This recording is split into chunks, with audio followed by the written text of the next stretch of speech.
Vignette Day means we're going to be watching TV today.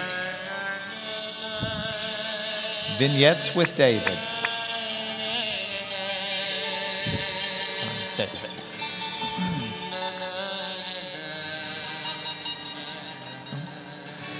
Gets worse.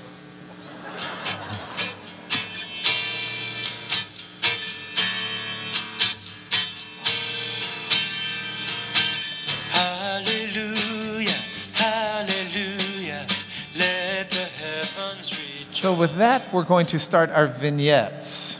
Now, you'll be pleased to know I did not think creatively of doing this horrible thing until about 3:15 this morning.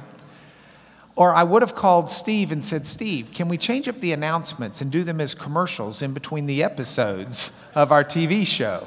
But I decided not to call him, although Steve might have been awake and probably could have juggled it there toward the end. Can you imagine we'd have had one person? So right now, that was your little promo tease, and someone comes up here, they give the announcement about the ladies' retreat, go sit back down, and we begin with episode number 1. So episode number 1, whoops, go back, episode number 1, and I will tell, okay,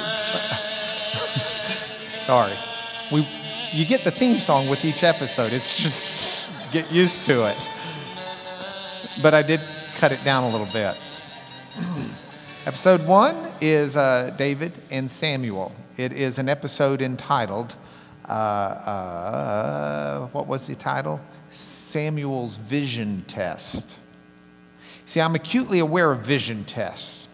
I was in 7th grade when I was going out for, you try out for baseball teams in the summer at that age. And when I was in 7th grade, you could either make it in the major leagues or the minor leagues, and that was the classification they gave you. And the tryouts included pitching. You know, they would throw the ball and you would hit.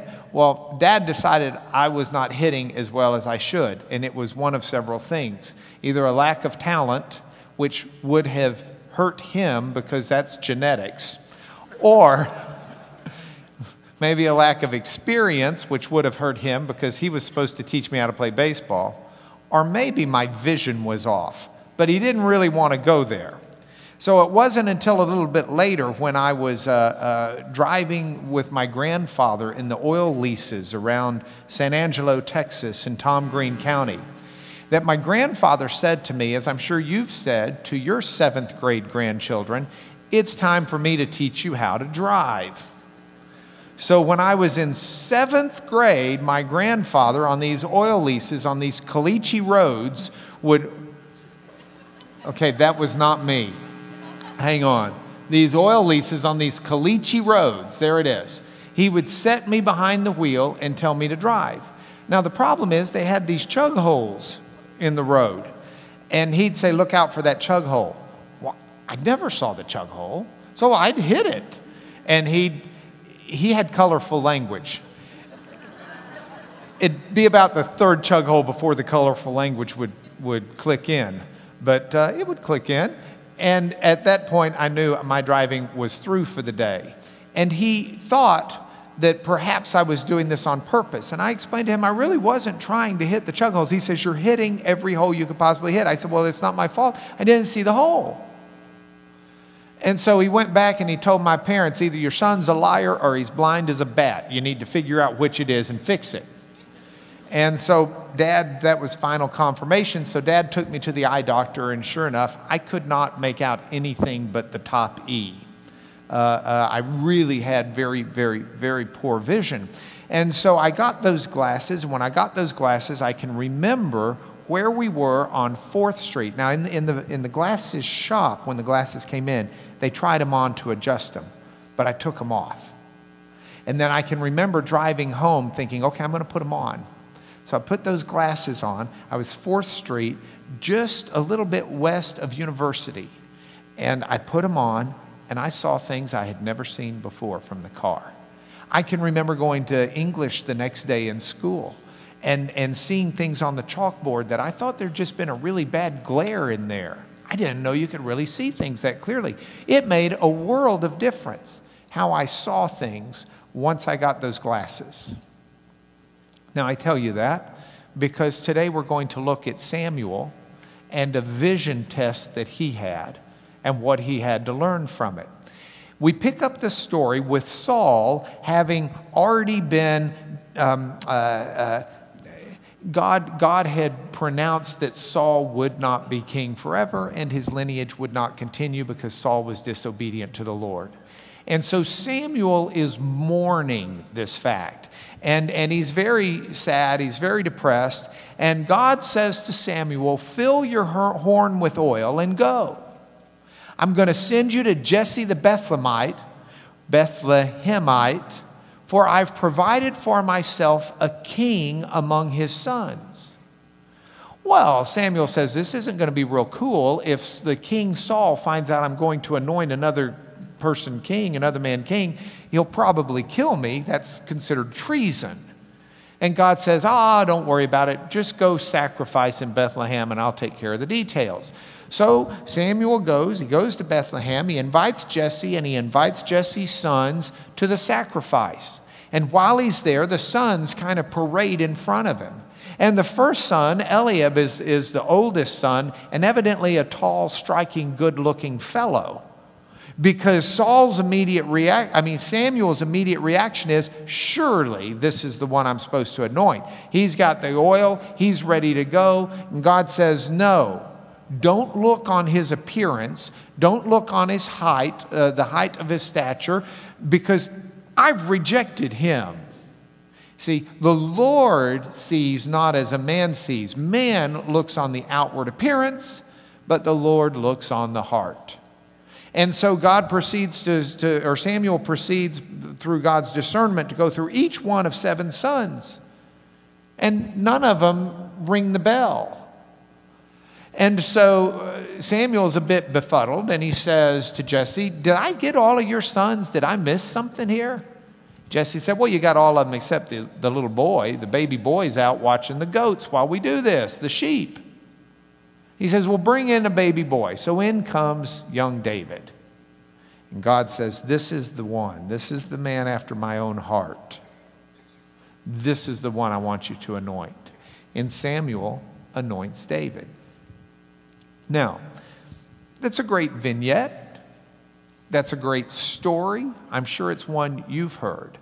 But what you may not have done, and what we'll try and throw in here for a little fun, is a little Hebrew lesson. See, in Hebrew, there is, if we can go over here to the Elmo, in Hebrew, there's a Hebrew word that is a yod, it's an aleph, and it's a hey. Those are the English letters for Y. Excuse me. I just wrote the wrong Hebrew word. This Hebrew word is R. We'll make it bigger so that we get rid of that ugly thing I just did. Aleph and Hey. So that's the letter R. Aleph doesn't really correspond to an English letter, though it ultimately becomes our A, our letter A, but it's not always pronounced as an A. So instead of writing it as an A, they write it as an apostrophe because it can take on some different sounds. And that's the letter H. That becomes our H. And because Hebrews are writing the wrong direction, or we are, for us, that is R apostrophe H. Ra'ah is the way you might pronounce it. Ra'ah. Ra'ah means to see. Now, Ra'ati means I see. So when I say Ra'ah means to see, you can say Ra'ati, you see. Ra'ah, to see. That word is used over and over and over in this story. So now here's your Hebrew test. I'm going to give you 2 of the verses. Fill your horn with oil and go. I will send you to Jesse the Bethlehemite, for I have provided for myself a king among his sons. Got it? Here's the other verse. Do not look on his appearance or on the height of his stature, because I have rejected him. For the Lord sees not as a man sees. Man looks on the outward appearance, but the Lord looks on the heart. Now you see the word sees twice there in the translation, right? But I'm here to tell you that it's actually used 6 times in those verses. The Hebrew word ra'ah, to see, is used 6 times. So your job is to figure out where they are. Now, if I had thought of this earlier, because it just now occurred to me, I'd have the dun, dun, dun, dun, dun, dun, dun, dun, the Jeopardy music playing for you while you do this. Dun, dun, dun, dun, dun, dun, dun. You ready? 6 times. We're going to start with the easy one. It's the bigger one. 5 of them are in the big box. 5 of them. Where do you think the first one is? Oh, that would have been my guess too. You're wrong. The word look is a different word that means to gaze at or to stare at. He's just kind of enamored with it. You're just looking and, oh, okay. See, that's the word that would apply like for my daughters when they look upon Justin Bieber. It's more than just a see, it's this intent gaze, which makes no sense to me. Not saying anything negative about Justin Bieber on the internet. If you're watching this, Justin, sing on. But do not look on his appearance. Don't look upon what he sees like, how you sees him. Hey, that's almost East Texas. Don't look on how you sees him, or on the height of his stature, because I've rejected him. For the Lord sees not as a man sees. Man looks. This time it is the same word, sees. On the outward appearance. There it's a different word for appearance. That's the word for eyes. Man looks, that's the eyes. I can see you in your eyes. But the Lord looks on the heart. The Lord looks and sees what a man truly is, not just what he looks like. All right. So those are 5. Where's the other one? Fill your horn with oil and go. I will send you to Jesse the Bethlehemite, for I have provided for myself a king among his sons. That's the first verse that started this whole journey for Samuel. That was his test. So what's the word? Provided. So where it says, God says, I have seen for myself, literally, I've seen for myself a king among his sons. Now, Samuel, you go find him and anoint him. So Samuel goes, and Samuel sees, looks upon the first kid, the oldest, thinks that's him. God says, no, that's not him. You're looking like a man. You got to look like the Lord does. You're looking for the heart. I want a man after my own heart, not a man who looks good in pictures. And so our Hebrew lesson for this is very simple. How's your vision? How do you look at others? And how do you look at yourself? It's a dual question. The Lord doesn't see as a man sees. When I look at myself, I see every blemish and every problem I've got, physically, emotionally, spiritually, psychologically. I can look at myself in a mirror and I can find things that Becky probably could never find because I just know where to look. God doesn't see that the way I do. See, God doesn't see all of your blemishes and shortcomings as an inability for you to do what He's got you to do. When God looks at you, He made you, and He made you up for the task. Whatever you've got in front of you to do, God made you to be able to do it. And you're going to be able to. You will do it by His power and by His strength because that's what He's made you to be. So one part of this take-home message is how I see myself. Another part of this take-home message is how I see others. You know, Pastor Fleming last week talked about expectations within a marriage. And he, reminded us of that this morning. It's a good reminder. Because we should be looking at our spouses and others not as man does, but as the Lord does.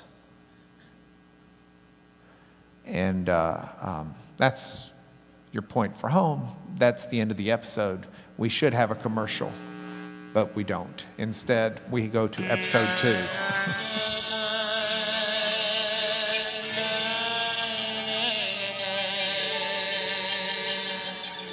Would have been funny if I'd have had like a picture for Goliath from Gath, so when his name spins out, you see the picture too. But I couldn't find one that seemed adequate. Goliath, everybody, raise your hand if, okay, this would be like really awkward, so I don't expect you to, but I don't think there's anybody out there. Is there anybody out there that does not know the story of David and Goliath? Raise your hand. Okay, Steve, Taylor, anybody else? No, I mean, we all know the story. It's a great story. But there are people in the world who aren't that familiar with it. So here's the way I want to tell it to you. It was 2005. I was set to try the first Vioxx case in the nation. Now, Vioxx was a drug. The FDA, David Graham with the FDA, said that the Vioxx medication in America alone had caused an extra 80 to 120,000 heart attacks. So there were thousands, tens of thousands of lawsuits over this drug. And out of all of those lawsuits, we were going to try the very first one. By we, it's me and Dr. Bob and our team. And we're not anything too big. We work at a law firm that Kevin can tell us how many we had back then, but we didn't have but a few dozen lawyers at the time, right, Kevin? And we're up against not only an international drug company that's worth gazillions of dollars, but they have hired stable load after stable load of the thoroughbred lawyers from all around the world. They have international law firms working on this. They have dozens and dozens of lawyers. Before all was said and done, this drug company spent over $2 billion on lawyers alone. $2 billion. And we go in to try the very first case, not because we're anything special, but because the drug company figured we were the ones they could most easily beat. This wasn't an area where we'd ever tried a case before, Bob. This was our first pharmaceutical case. And they thought we didn't know what we were doing. And not only was the drug company figuring they would whip us, but a lot of the lawyers who had these other cases were worried about it as well. Because what happened to us might affect the value of their cases. So there was this one lawyer from New York who wedged his way in and decided that he was going to watch and try to help and basically get involved in what we were doing. Nice enough fella. And he came down to watch the trial. And he said, well, let me see your opening statement. And so I was giving my opening statement, not just to him, but to the rest of the team. And he got very upset because I had PowerPoint. And he said to me, he walked up to me, he's a short little guy, and he has a tendency to poke you when he talks to you. I mean, you walk away bruised if you talk to him longer than about 30 minutes. So he walks up to me and he starts poking me. He says, don't you do that. Don't you do that PowerPoint. You get rid of that PowerPoint. I've been trying cases for 30 years. You speak from the gut. You don't use PowerPoint. You speak from the gut. Boom, boom, boom, boom, boom, boom. Well, I mean, I was letting the guy come down and watch what we were doing, but I wasn't doing it because I was nervous and needed help. I was doing it just because I'm just a boy who can't say no, and he wanted to come. So I said, hey, Ben, appreciate it, but not my first rodeo. I use PowerPoint when I talk. I'm going to use the PowerPoint. Thank you. So then he goes to Bob. Tell him to get rid of the PowerPoint. He goes to Rick Meadow, tell him to get rid of the PowerPoint. You know, he's not doing it the way I'm telling him to. He's not listening to me. And so these people, my team, even a witness, he goes to one of my expert witnesses. You better go tell Lanier. And so I had to sit him down. And I said, Ben, I want to talk to you for a minute. I said, I want to tell you a story of David and Goliath. I said, now you may not believe the story, and that's fine. I'm not here to convince you it's true, but I believe it. And I live out of it, and it's part of my fiber. It keeps me going. So you need to know it just so you know what you're dealing with. And I told him the story. It's the story you know. Goliath comes out every day. For 40 days, he taunts the Israelites. Why should our army battle your army? Why should all these men die? I'm one guy. You get your one guy. Send him on. Now, depending upon whether you read the Hebrew Masoretic text, as it's called, that places Goliath over 9 foot tall, between 9'4" and 9'9". Or if you read the Septuagint, which would have been a Greek copy made from a different line of Old Testament manuscripts, that places Goliath at about 6'9". But you figure David's was much shorter then than people are now. He's in his mid to low 5 foot range, and that's plenty giant enough. So somewhere between 6'9" and 9'9", you've got NBA quality size. And David goes to his brothers. 3 of his brothers are fighting for King Saul, and he brings them some food. And David's there when Goliath comes out and gives the taunt. Now, while all of Israel's army had been cowering in fear, and for 40 days been frozen into inaction, David's reaction, as one who's been filled by the Spirit of God, David's reaction is to elbow his brothers. He says, get a load of this idiot. What is an uncircumcised Philistine doing taunting the armies of Almighty God? Can you get a load of this guy? And his older brother, the one that God said, no, no, no on, his older brother says, would you quit being a spoiled little baby? You don't need to get all the attention. Just leave it alone. David says, well, I'm going to fight the guy if nobody else will. I mean, what's the guy get who wins this thing? Why aren't you lining up to fight? So the word goes to the king. The king, of course, has the best of weaponry. The king says, David, here, I'm going to put my armor on you. You can take my sword. And so remember, King Saul was a head taller than the other Israelites. So this heavy, bulky armor goes on David. And David gets King Saul's sword. And he tries to walk, and he can't even walk. And he looks at the king and says, hey, with all due respect, thank you very much for the armor, but I can't wear it. I have not tested it. He said, and this is a photo of the actual field where this took place. This is the mountain on one side. There's a mountain on the other. These are called mountains in Israel. We call it a dirt pile. But this is the actual valley. And so David says, I cannot go with your armor. I haven't tested it. But I will tell you this, when a bear came and got my sheep, or a lion came and got my sheep, with God Almighty, I was able to defeat him. And I'll do the same with this uncircumcised Philistine. So he takes off the armor, he sets down the sword, he goes to the brook, he picks up 5 smooth stones, and he goes out, and the rest of it's history. Now, I did not tell Ben, but I will tell you that as he's going out there, Goliath is cursing him and cursing God.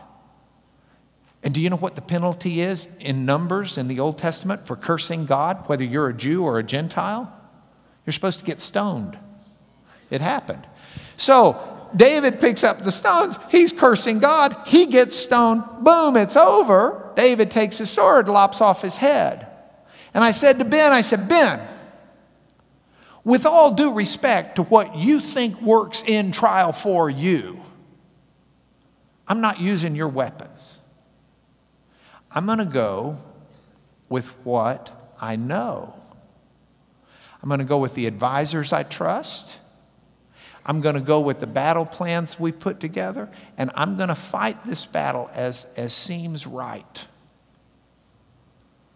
Well, I don't know that he was ever satisfied with that, but I learned to put a buffer between me and him and needed that buffer because this was a fight, but it was a fight that we took on with weapons we knew.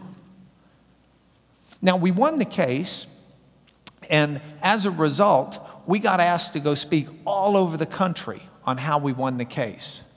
And we spoke to lawyers who were believers and lawyers who were pagans all around the country, by thousands of lawyers. And do you know the story I got to tell all of them? The story of David and Goliath. Because I explained to them that there are different ways to fight a battle, but we chose the way that worked for us. And I said, I did that out of my conviction that there was a wise boy named David who had the Spirit of God upon him. And when he was called into a battle, he said, I've got God on my side. I'm going with the weapons I know, and God will decide who wins. That's all I need. And it was a wonderful opportunity to share that story. So I urge you to consider this as a point for home. I cannot go with these, for I've not tested them. Now, I don't know what Goliath you face in your life and whether he's 9'9" or 6'9". I don't know if he's been taunting you for 40 days or if he's just now taunted you. I don't know if you're frozen with fear. I don't know if you're waiting for someone else to come save the day. But I will tell you this. If you sign up with God and you seek God's will, His will be done. And that's really all you want, whether you realize it or not. Where I get into the most trouble in my life is where I try to substitute what I want for what He wants.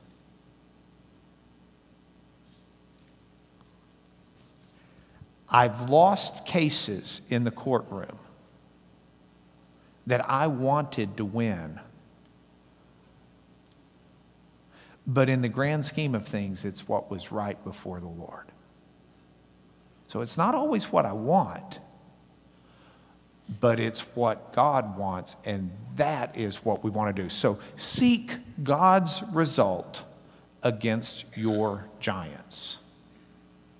And if you're seeking His results, you can take the tools He's given you or tools He supplies you at the moment, but God is the tested weapon, and you will not lose if it's His results you're seeking. You with me? Okay, you getting used to this song yet? Episode 3. If you've slept through the last one, it's time to wake up. We only have 2 more episodes to go, and they're short ones. Episode 3, What Drives You? Starring David, co-starring Saul. What drives you? In the mid-20th century, there was a famous psychologist. His name was Abraham Maslow. And Maslow developed a theory for what motivates people. Why do people do what they do? I've read a bunch on his theory, and I've read some of his work on it. I didn't just read about it, but I've read some of his work. I'm convinced that there is a lot of merit to what Maslow says about what motivates people if, big if you're dealing with unregenerate people. If you're dealing with people who do not know the Lord and walk by His Spirit, then I think Maslow really nailed something here. Here's what he says. He says, motivations are like a pyramid, and you got to start at the bottom and climb to the top. The most basic motivation are your physical needs. You need food. You need sleep. You need air. You need water. If you do not have your physical needs met, You will operate out of that motivational level. You will fight for food. You will fight for sleep. You will fight for oxygen. If you are underwater and you have no air to breathe, you will not spend the next 60 seconds drawing pictures in the water with your hand for an artistic expression. You will fight for that air. That need will trump anything else. If these physical needs are met, these core physical needs, at that point, Maslow says, you get a greater concern over your security needs. This is your safety, your freedom from fear, order in your life. But if you are, let's go back to the water example. If you have escaped, you're in the middle of born identity, except since this is church, we'll have reborn identity.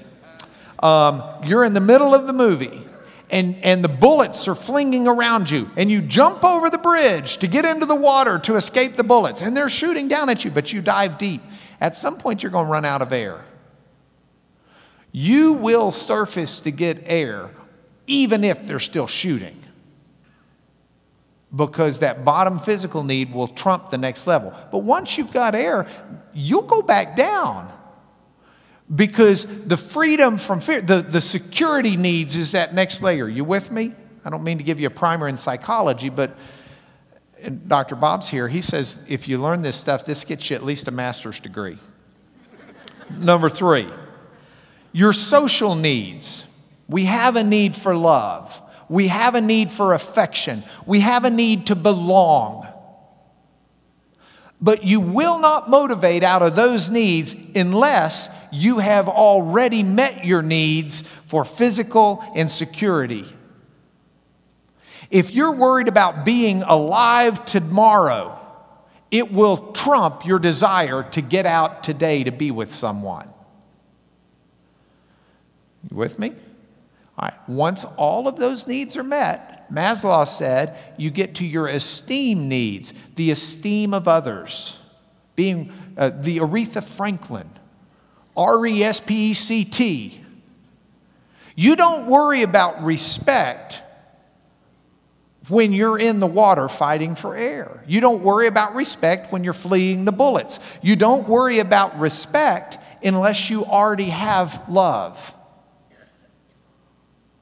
That love needs to be met, and then you look for that respect. Now, the final is self-actualization, your fulfillment of your individual abilities, your artistic expression sometimes, those motivations, the higher lofty motivations, are not motivations people act out of when they're still fighting for the others. Now, I think there's truth to this in the unregenerate man. I do not think there's truth like this when you're motivated by the Spirit of God. So let's look at this with Saul. Saul's having trouble sleeping. He can't sleep. These spirits, these distempers come upon him. And he just can't sleep. And someone finds David, and his music seems to soothe Saul. So David plays the harp. Saul gets his sleep. And Saul is a happy man. Now, security needs, freedom from fear. Saul's sleeping well. We have no reason to think he's not, but we do know in another story that Goliath has him petrified. And Saul's the king of fear. And David comes in with his sling, kills Goliath. The Philistines are routed. And Saul's no longer afraid. Second level met. Third level, love, affection, and belonging. Saul's got a son, Jonathan. He's got other children as well. But Saul even brings David in at that point to his table and says, you be like one of my children. gives David his daughter Michal in marriage. So you've got love, affection, and belonging, and everything's fine. But if those three areas are met in the unregenerate man, at least according to Maslow, where's the next area he'll finally start to operate out of? Esteem of others. And for Saul, with David, that's a problem.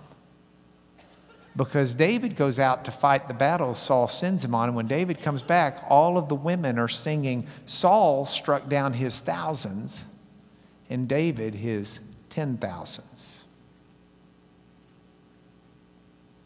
Saul does not like that. And so Saul acts out of this motivation in jealousy, and he tries repeatedly to kill David. Because Saul so covets the esteem of others, he cannot live while David's getting it. He tries to kill David with spears. He tries to kill David over and over and over again. He tries to kill David through deceit. And the interesting, ironic thing is, the more Saul tries to kill David, the more Saul's family comes to David's aid. David's life is saved by Jonathan, the son of Saul, by Michal, the daughter of Saul. They will trick their father before they'll let their father kill David. They love him, care for him. Not only that, but David has a chance to kill Saul. But David, who has the Spirit of the Lord upon him, David doesn't worry about his physical needs. David doesn't worry about his security needs. David doesn't worry about his social needs, his esteem needs. David spares Saul's life repeatedly. Tries to bring Saul to his senses. One time, Saul's just in a cave, which is kind of like a restroom stop when you're out there at that day and age. And so Saul is in the cave relieving himself, and David happens to be in the back of the cave hiding, but manages to go cut off a corner of Saul's robe to show he could have killed Saul. Saul goes outside, he rejoins his army, and David comes to the mouth of the cave and says, hey, you're missing part of your robe.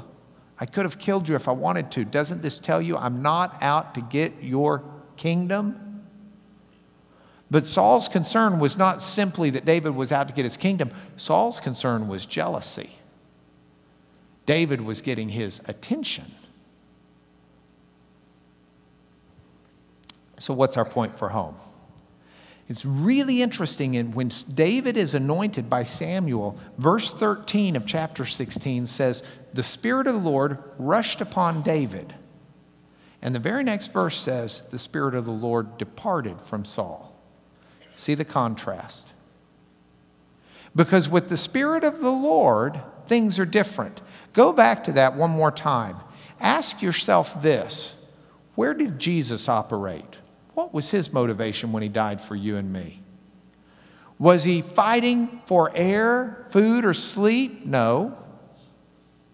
Freedom from fear? No. Love, affection, belonging? He's all by himself. Peter even went away. No.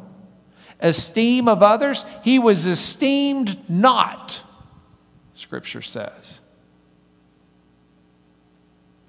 Jesus operated entirely out of a devotion for the greater good, for the good for you and me. That's it. I mean, that was his motivation. And so as Spirit-filled people, that needs to be our motivation as well. The problem is we're not simply Spirit-filled people. We're also people who still live in the old body.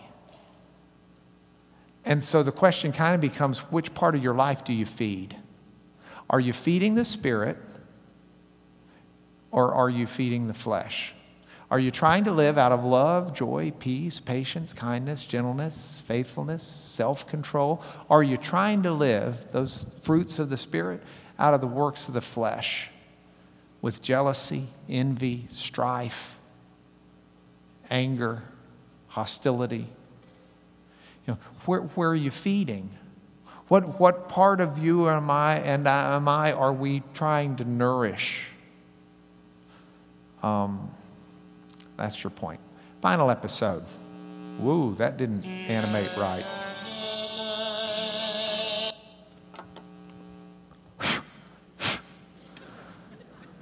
Okie dokie. That right there should be there. That should be there. Now you see, that ought to animate right. Are y'all able to see what we're doing up here? Who blacked it out? I was going to at least show you. Okay, there you go. We learned things here. All right, now why isn't that working?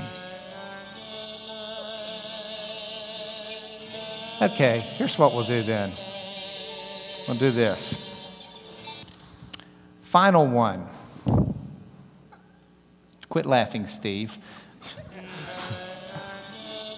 Okay, you're not following this, but this is David and Jonathan.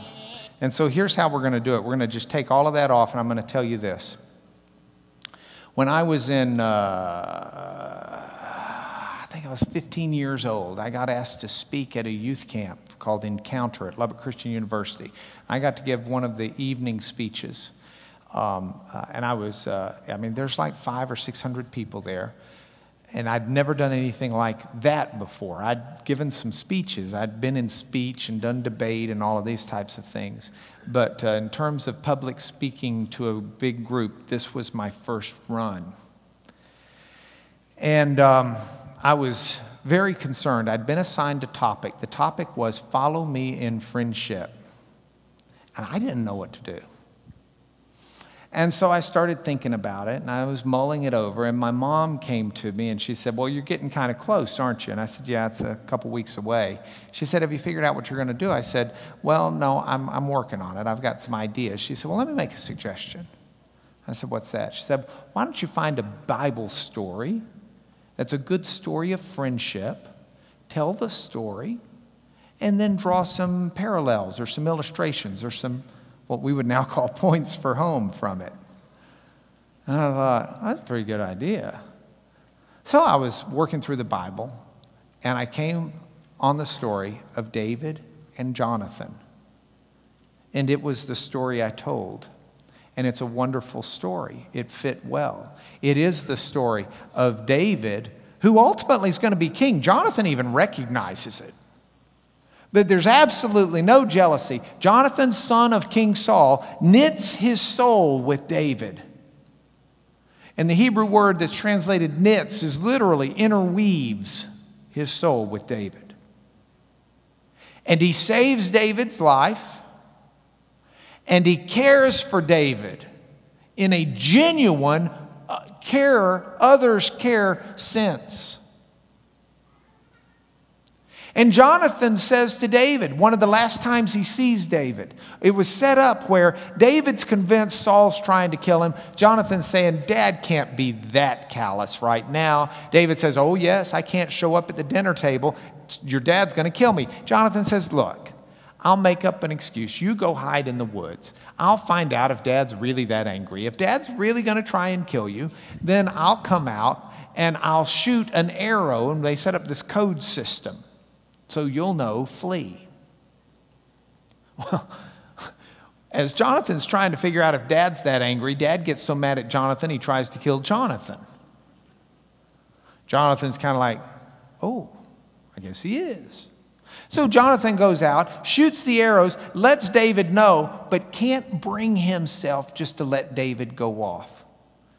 So Jonathan says to his sidekick, armor bearer, whatever he'd be, he says, here, take my bow and arrows and go back in. I'll be right in. Goes out with David. And they hug each other. He says to David, he said, I want you to promise me something. I want you to promise me you'll take care of my family. And David says, okay. Well, ultimately, they don't see each other that we know of again after that. Jonathan dies in battle the same day his father dies, King Saul dies, and the same day his brother dies. But he's got a 5-year-old son who's lame in his feet, has trouble with his feet, named Mephibosheth. And his 5-year-old son is ushered off by some nurses because they, new king on the block. So David is anointed king by some of the people. Saul's general anoints one of Saul's only remaining son as king. There's a civil war. Finally, David wins the civil war. David says, is there nobody left from the house of Saul? And someone says, hey, remember your old friend Jonathan? He had a lame son who's still alive, Mephibosheth. We call him Meph for short. Meph is still alive. David says, get him, bring him in. And David, let's see if it comes up. It doesn't. Okay. David says to Meph, he says, look, I'm restoring all of Saul's lands, all of his belongings to you. I want you to dine at my table, not because you've done anything to earn it, but because of your father and my friendship with him. There's some misunderstandings later on and some things, but this is what happens. And Meph stays with King David at his table and dines with him and lives his life with him. And so here's your point for home. My brother Jonathan. I don't know if you've got a friend. Bill and I were talking about this, and Bill Young said to me, he says, the problem with friendship in our day is so many of us try to find value by tearing others down. See, we get self-esteem if other people are esteemed less, instead of trying to build other people up. And it's the same principle that's in marriage. If it's one against the other, it goes down. If it's one building the other up and competing to see who can better build and help the other, the sky's the limit. So do you have a friend like that? Here's your point for home. If you have a friend like that, or if you don't, then try to find one. Try to be one. And if you've got friends like that in your life, I want you to find a chance today or this week to tell them, thank you for being my friend. And thank the Lord for them, because those friendships are rare.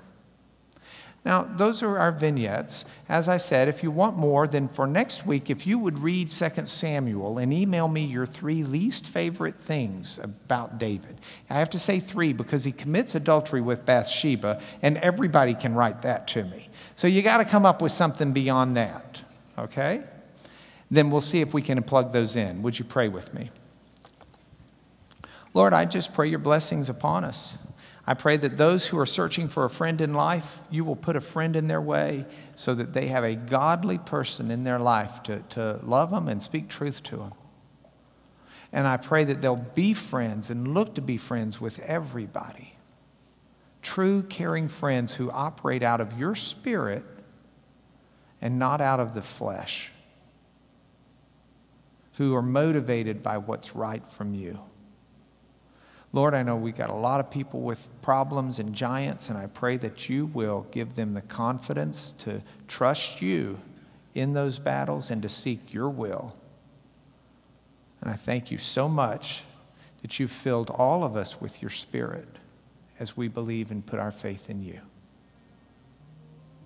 We love you very much, and we pray through our Lord Jesus. Amen.